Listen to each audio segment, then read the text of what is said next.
L'Exode, chapitre 18. Jéthro, sacrificateur de Madian, beau-père de Moïse, apprit tout ce que Dieu avait fait en faveur de Moïse et d'Israël, son peuple. Il apprit que l'Éternel avait fait sortir Israël d'Égypte. Jéthro, beau-père de Moïse, prit Séphora, femme de Moïse, qui avait été renvoyée. Il prit aussi les deux fils de Séphora. L'un se nommait Gershom, car Moïse avait dit « J'habite un pays étranger ». L'autre se nommait Eliezer, car il avait dit « Le Dieu de mon père m'a secouru, et il m'a délivré de l'épée de Pharaon ». Jéthro, beau-père de Moïse, avec les fils et la femme de Moïse, vint au désert où il campait, à la montagne de Dieu. Il fit dire à Moïse, « Moi, ton beau-père Jéthro, je viens vers toi, avec ta femme et ses deux fils. » Moïse sortit au-devant de son beau-père, il se prosterna, et il le baisa. Ils s'informèrent réciproquement de leur santé, et ils entrèrent dans la tente de Moïse. Moïse raconta à son beau-père tout ce que l'Éternel avait fait à Pharaon et à l'Égypte à cause d'Israël, toutes les souffrances qui leur étaient survenues en chemin, et comment l'Éternel les avait délivrés.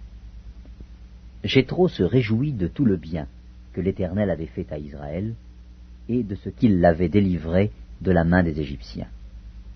Et Jéthro dit, « Béni soit l'Éternel, qui vous a délivré de la main des Égyptiens et de la main de Pharaon, qui a délivré le peuple de la main des Égyptiens. Je reconnais maintenant que l'Éternel est plus grand que tous les dieux, car la méchanceté des Égyptiens est retombée sur eux. » Jéthro, beau-père de Moïse, offrit à Dieu un holocauste et des sacrifices. Aaron et tous les anciens d'Israël vinrent participer au repas avec le beau-père de Moïse, en présence de Dieu.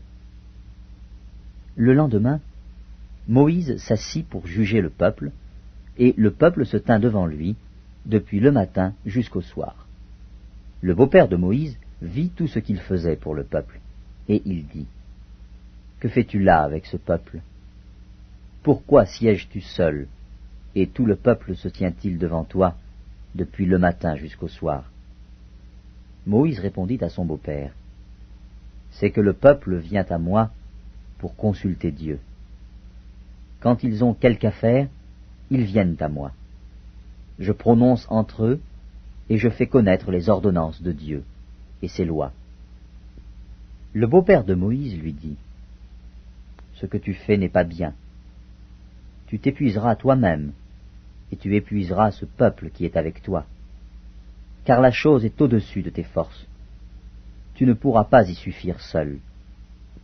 Maintenant écoute ma voix. Je vais te donner un conseil, et que Dieu soit avec toi.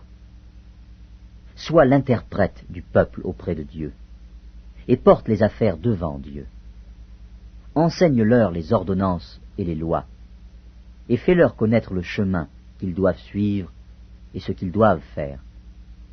Choisis parmi tout le peuple des hommes capables, craignant Dieu, des hommes intègres, ennemis de la cupidité.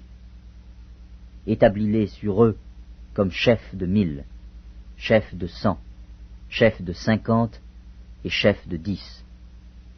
Qu'ils jugent le peuple en tout temps, qu'ils portent devant toi toutes les affaires importantes et qu'ils prononcent eux-mêmes sur les petites causes. Allège ta charge et qu'ils la portent avec toi. Si tu fais cela et que Dieu te donne des ordres, tu pourras y suffire, et tout ce peuple parviendra heureusement à sa destination.